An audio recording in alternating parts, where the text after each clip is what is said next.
Hi, my name is Nick, and today we will continue working on our AI agent bot that we completed in first video. And a quick recap, we put together a very basic RAG-based AI chatbot based on ChatGPT base model and data collected from my website pointscrowd.com, which is a loyalty points reward website.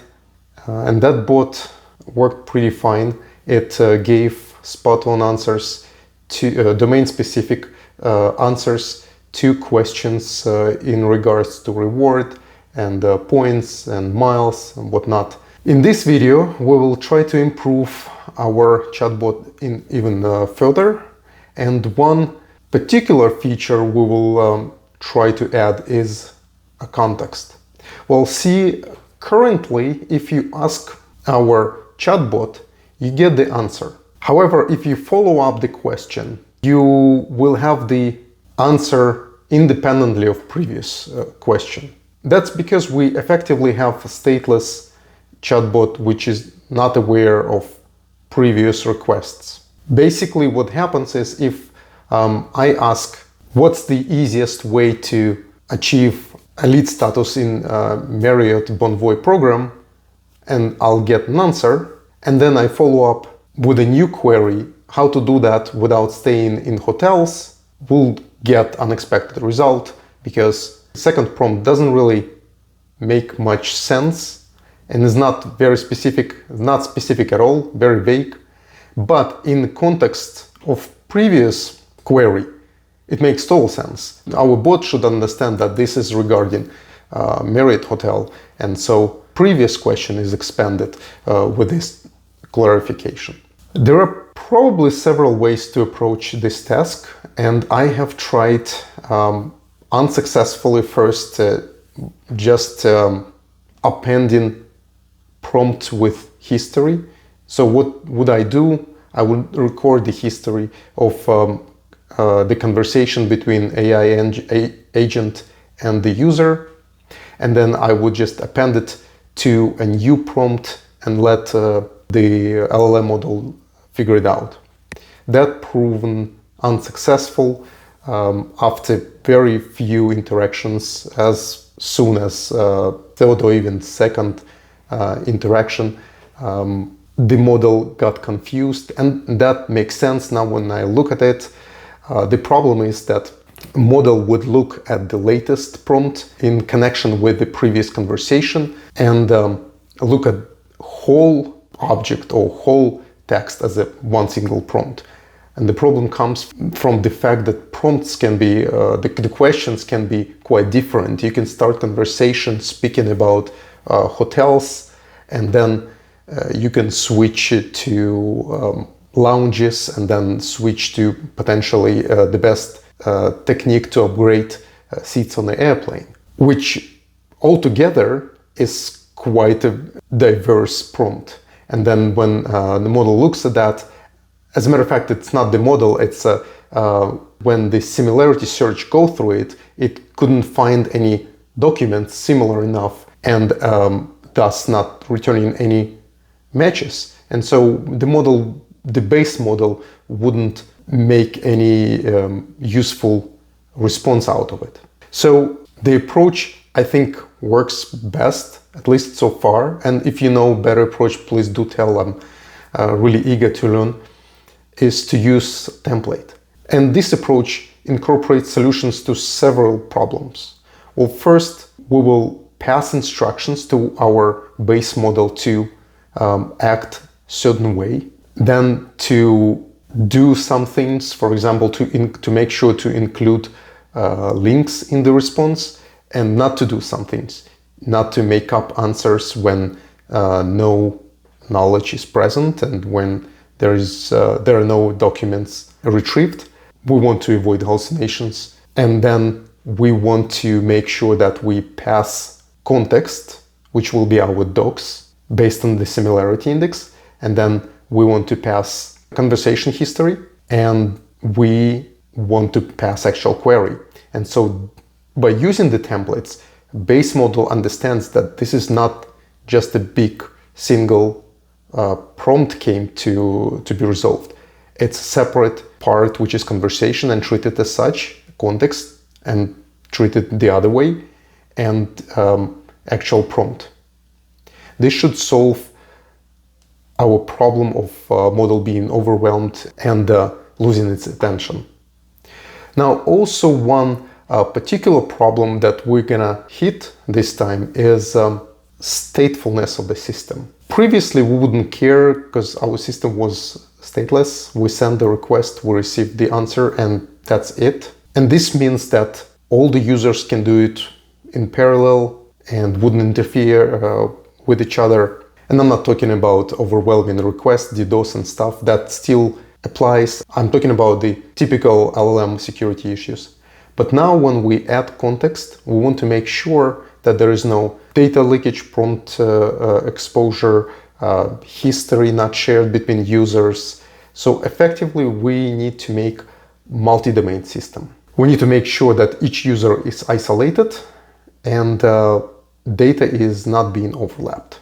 So we will also need to pass to our system a user identification. And we start doing that from the point we construct the template. Okay, so this is our code where we left off last time. There will be a bunch of things we will need to change, and frankly speaking, this time it will be quite a bit more involved. So first we'll need to add login.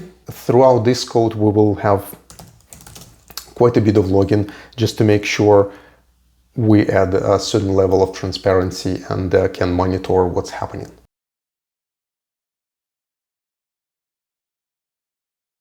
Then we will need to add our prompt template, and we're going to call it custom prompt.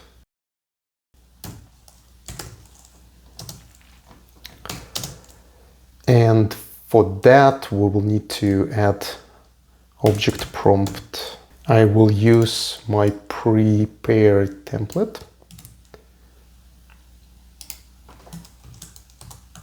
As I mentioned before, we will pass some basic instructions to our AI agent to act a certain way. We want to make sure that we return the references to the resource used in the answer, and that what should distinct our domain specialized chatbot from general purpose LLM model. We also want to make sure that it doesn't make up the answers. We don't want no hallucinations. And we also want to make sure that when it returns links to user in the response, it doesn't alter case, since links are case sensitive. Also, we want to have a part in the prompt for conversation history, for context, and I'll remind context will be the documents retrieved based on the similarity search from our vector database, and actual question.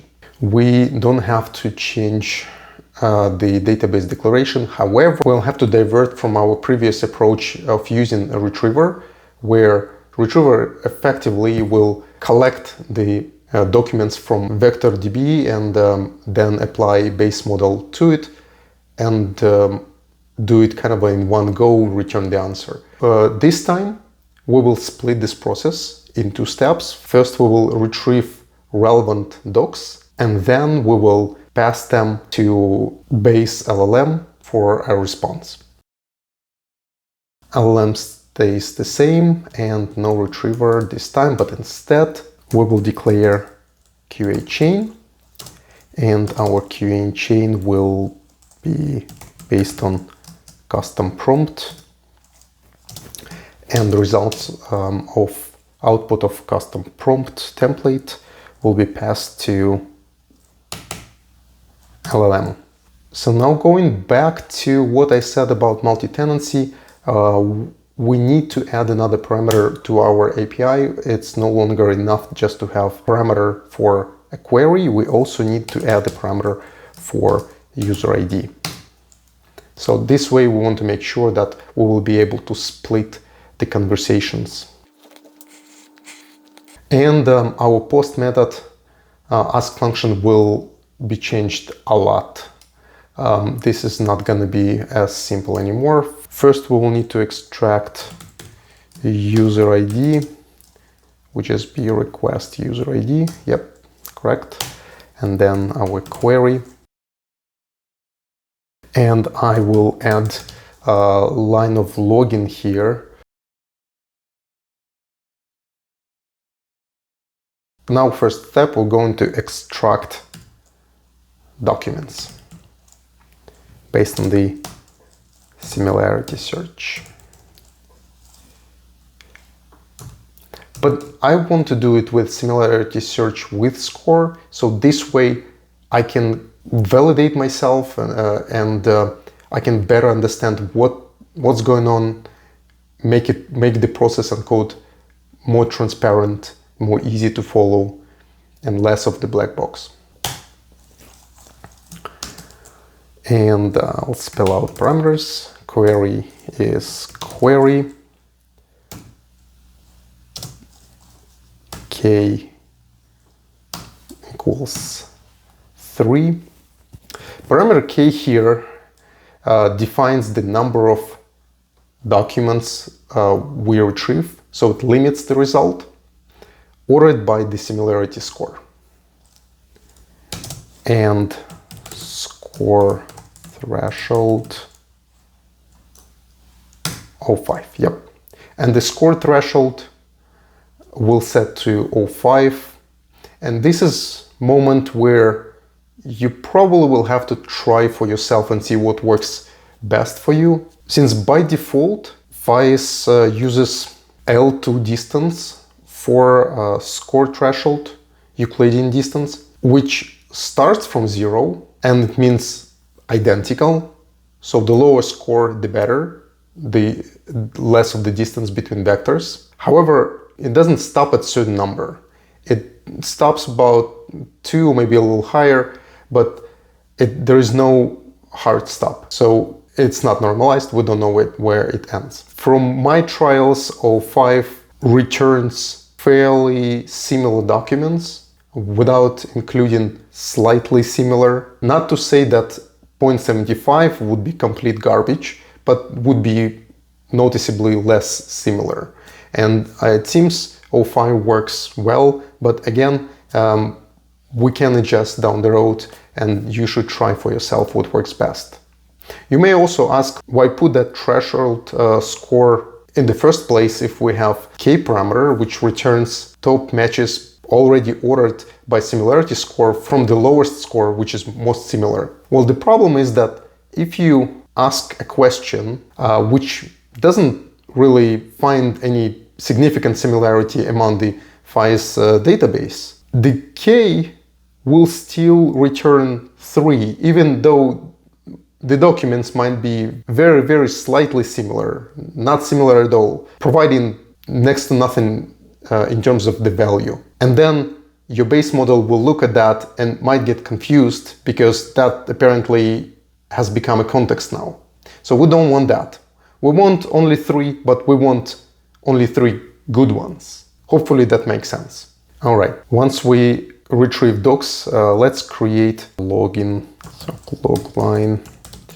And in these logs, we will show the documents we retrieved and the score. And why this is important, all LLM work kind of a black box, and it's most of the time it's not transparent to understand the logic behind that. So we will try to add as much transparency as we can to control this flow. And so what we do here is we add in the matching documents along with a score next to them to understand that, to validate, first and foremost, to validate that we're still on track completing what we're trying to complete.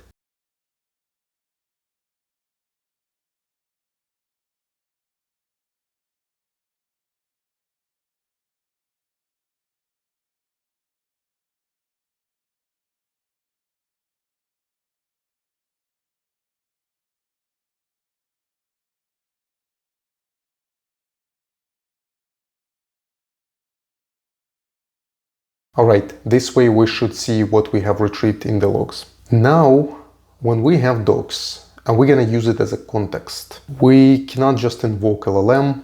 We have to make it a little bit more complicated because we need to merge context, we need to merge conversation history. So let's add to do here and leave it like this. We will come back to it. So now we will need to create a function which will run that conversation.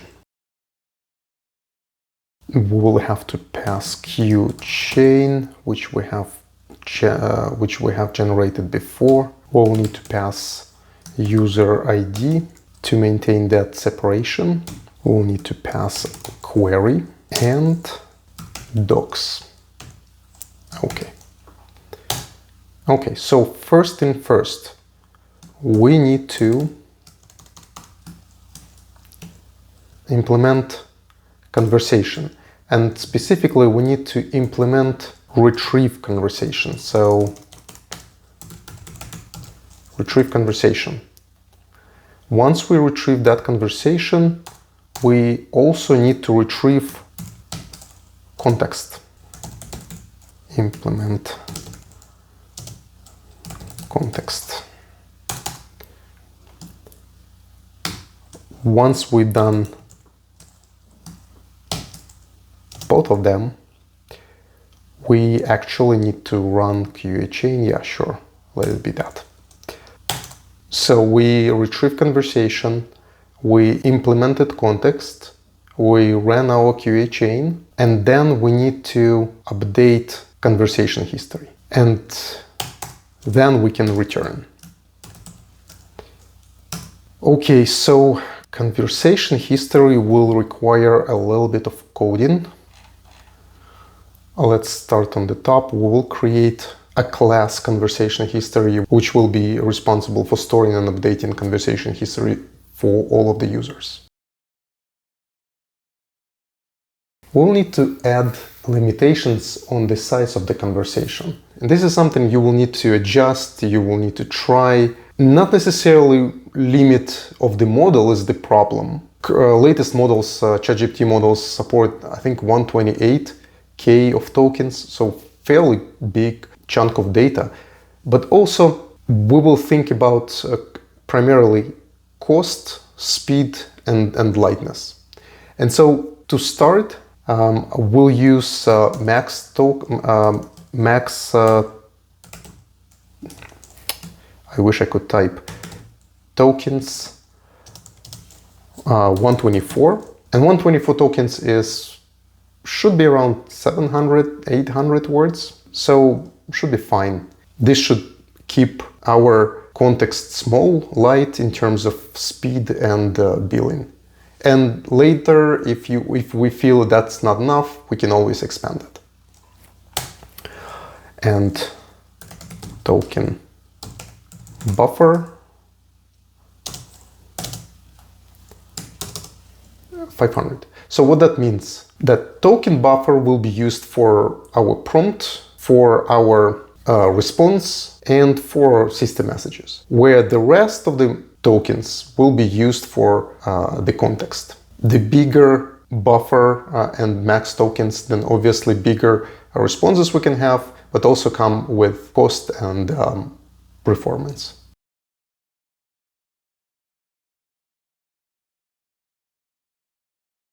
So let's just think first what we need to add. Add conversation. Yes, definitely something we need to add to conversation. Then we need to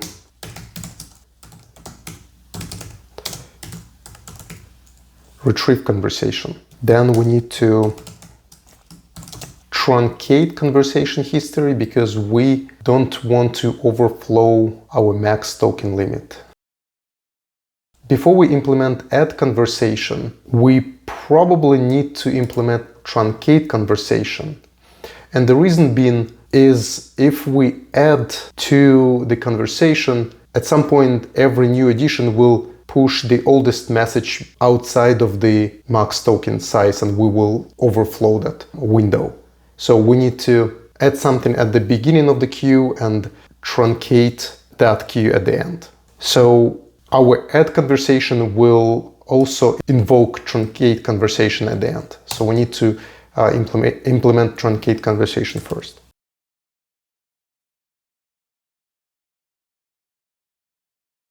Because we're going to be recording separately parts for AI and human, we actually cannot just use the length of the history. We will need to count tokens. And so we need to add another to-do.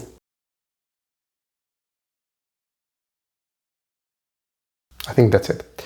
So instead of length history, we'll do self get token count. Now we are ready to add conversation function. This function will effectively add a new message to the history, but it's not going to be just a textual part. We will have to split for AI agent part and user part. And so this way, when we get back to it and feed it to our base model, our agent will understand the difference between the roles. So first we need to check if our user ID has a record in user conversation history. If it doesn't, then we will create an empty one.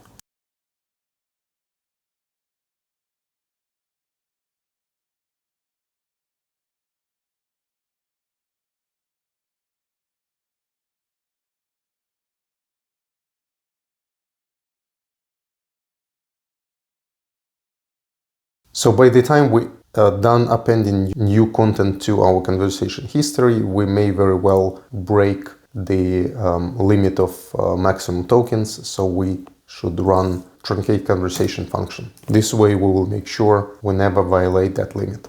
And this function will be probably the easiest. We want to retrieve conversation. We will use it for building a template and passing it to our base model.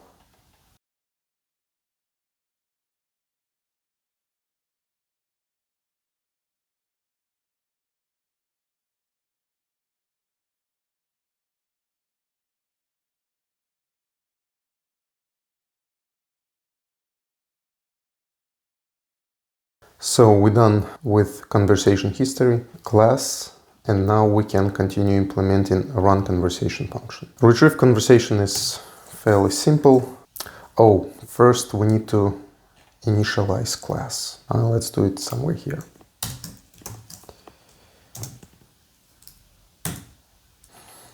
Okay, we've initialized it. Now we can use it.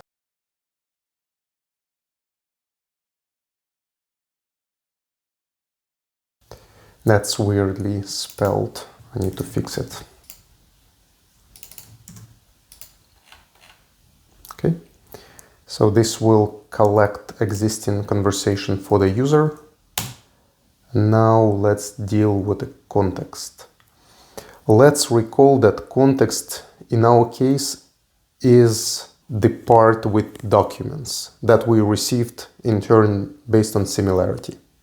So the first step was to retrieve documents based on similarity, and now we will feed those documents as a context through the template to our base model. Context also has to be flattened, and our docs are in a document format, so we're probably better off creating a function here. Let's do this.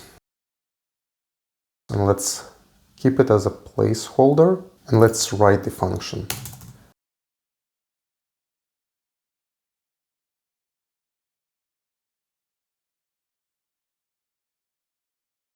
This should be it. Okay, so now we have our context. Let's run our QA. Let's call it response. QA chain, and that's the same QA complete our custom template with the named placeholders. After this, QChain will use this an output of the template, pass it to our base model. And after we've done that, we receive the response, and we want to record that in a history of conversation right away, basically. Oh, very good prompt.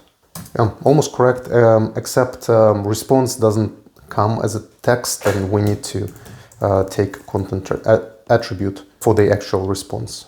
And the last thing, we just return this back. Now when we finished writing run conversation, let's continue back to our main function, which is ask, used for ask method. And let's complete this to-do.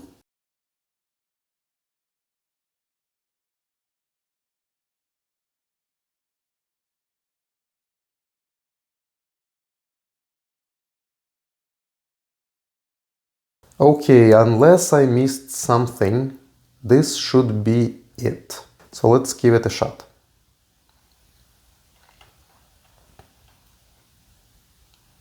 Instead of running UVcorn server right now, just for the debug purposes, we can send a custom prompt. Something like,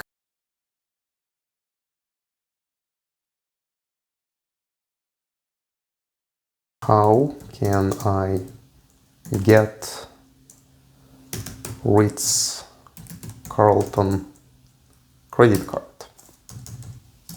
Question mark. This what our previous model been able to fairly successfully respond. But adding a context, we should be able to follow this query with the next one. And in theory, this will allow us to refer to previous question and have model answer the following query in the context of entire conversation. So let's try to add another query.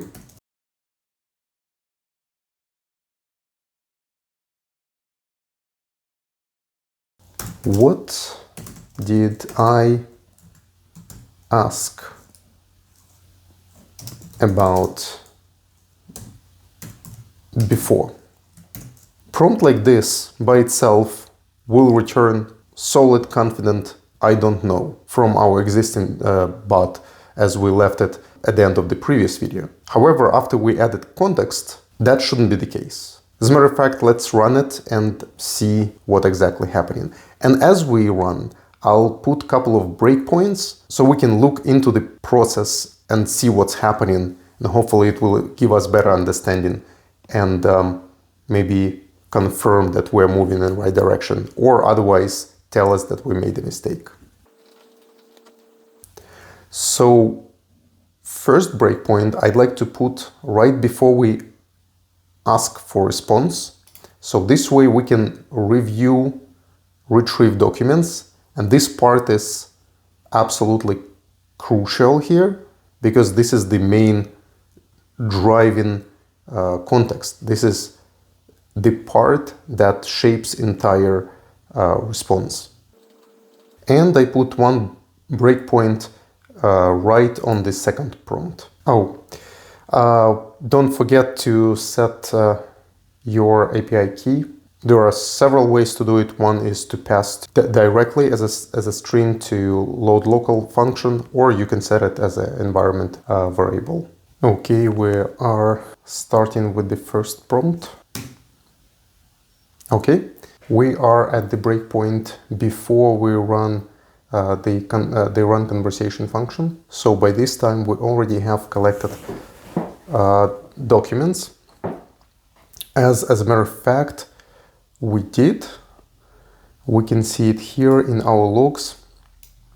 We have retrieved 3 documents, and I can see the question is printed as well here. How can I get Ritz-Carlton credit card? And I just know that this credit card is not easy to get. It's not open for new subscribers. There is a way to get it. So it's not a trivial question. And looking at the suggested articles, I can also assume that they can have correct or incorrect answers. So the number one with the score 31, and I'll remind you, the lower the score, the better, which is L2 Euclidean distance between vectors in the vector store. So the shorter, smaller distance, the better. Ultimate Marriott Bonvoy credit card guide sounds very promising because Ritz-Carlton credit card is essentially a Marriott credit card. So I would assume that's a very relevant document, to say the least. The next one, slightly less relevant, the new Merit free night award strategy. I'm sure they also included Ritz-Carlton credit card there. And the third one, still very relevant, maybe a little bit less comparing to the first two, but still very much so. Why you need hotel credit cards. 7 must-have benefits. So that's probably also touching Ritz-Carlton subject as well. So we kind of going through this and validating, first and foremost, are we retrieving relevant documents? Our whole bot is built on this, so it's crucial to make sure we work with correct data. You know what would be a good idea? Also put a breakpoint at the conversation history, or maybe right on the QChain invocation. So this way we can review conversation history and the context as they passed, and hopefully spot an error if there is one. All right, great. So now we're looking at the conversation. Conversation is empty, which makes sense. This is our first prompt. And looking at our context, and this is the core of the whole RAG-based AI chatbot. This is the documents passed as a content, and each of them has source. All right, so now we pass this effectively through chain to template, and template will pass it to our base LLM, which is ChatGPT based.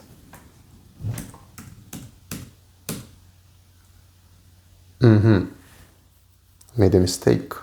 Of course, QChain by itself is not invocable. There is a method invoke. Okay, so let's run it really quick.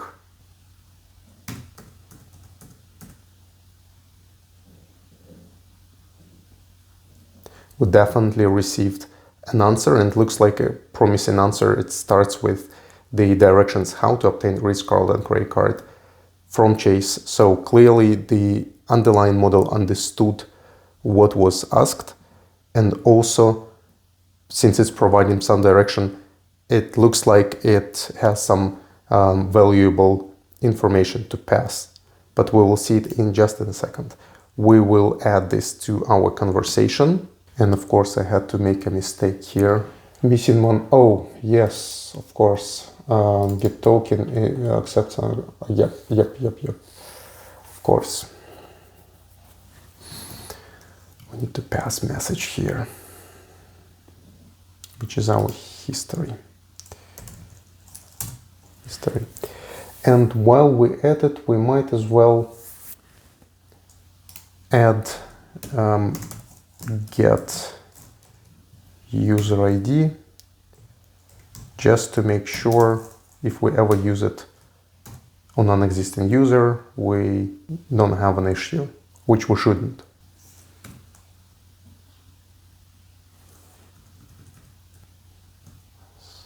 Okay, so let's see what we log in. Response to obtain the Ritz-Carlton credit card from Chase, you must first hold either Chase Monvoy. So that's what I said. There is it's not open to everyone. It's still open internally, and it's not highly advertised. So this is very useful for people who are interested in this credit card. This is a spot-on answer how to get it. Very good. And we also can look at the line at the bottom for more detailed information. You can refer to the source, and there is a source with the link. That's exactly what we want from our AI bot, to give useful, valuable information based on actual facts or actual reference, either way backed up by something. And not only that, to show what it is backed up on.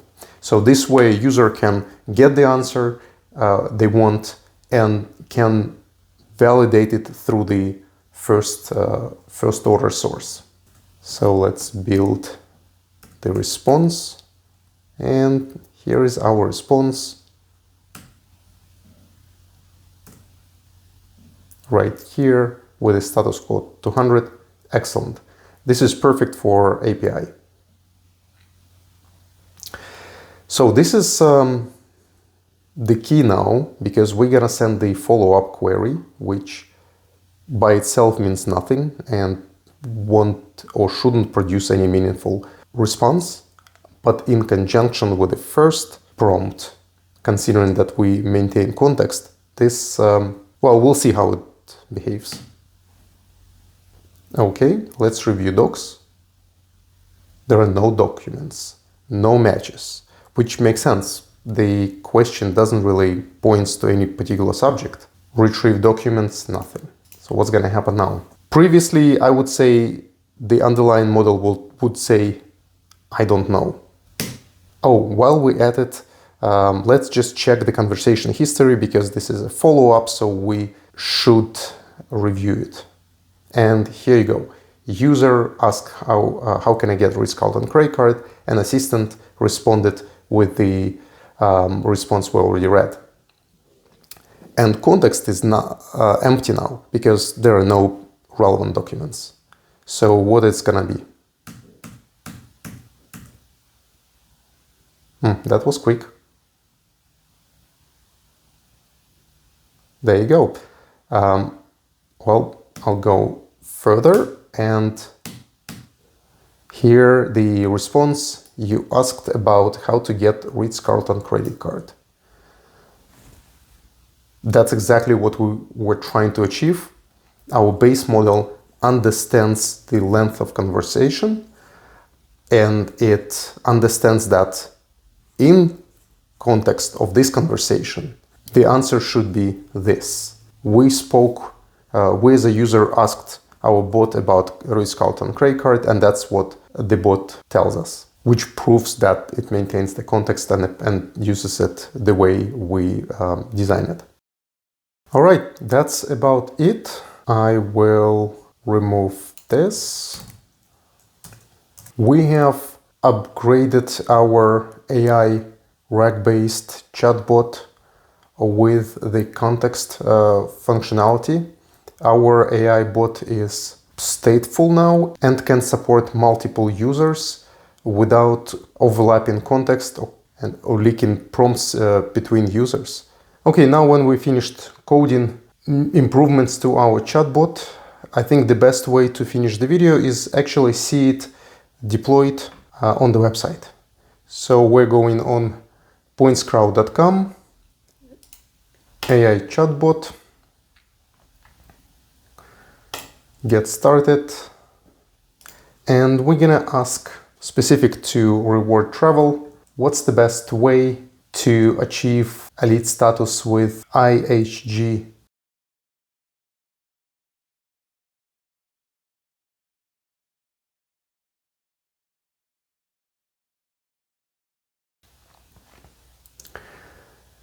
And here is our response. Elite statuses in loyalty programs is something very important for users, and this response seems to be spot on. It breaks down nicely by paragraphs, by bullet points, and what's even more important, it provides the source for this information, so it's not just made up data, and we know that at least one of the sources is this. Let's just check and maybe quickly evaluate this. I'm a huge fan of hotel credit cards, as they come with some of the most valuable benefits. Many hotel catch-all category to cover everything else. And I view these three hotel chains in a very similar way, but as I hold credit cards from each one, there's... We're not going to be watching the entire video, but this is clearly related to our query, and I'm pretty happy with the result. And we see that the name of the video, my 3-tier hotel credit card strategy, Marriott, Hilton, and IHG. So let's follow up with a prompt which would be generic by itself, but in context with previous prompt would make sense. Something like, is there a way to achieve elite status without staying nights in hotels? As a matter of fact, let's drop elite status and make it even more generic.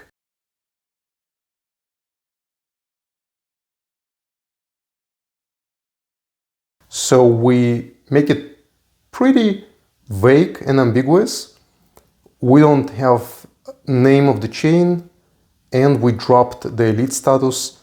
So without previous prompt, I don't think it's possible to provide a useful response. All right, let's read into the response. Yes, there are ways to achieve elite status with IHG without necessarily staying nights in the hotels. And this is what exactly we want to see. We obviously can observe that our bot knows that in this context, in the context of this conversation, this session, we're talking about elite status and we're talking about particularly IHG.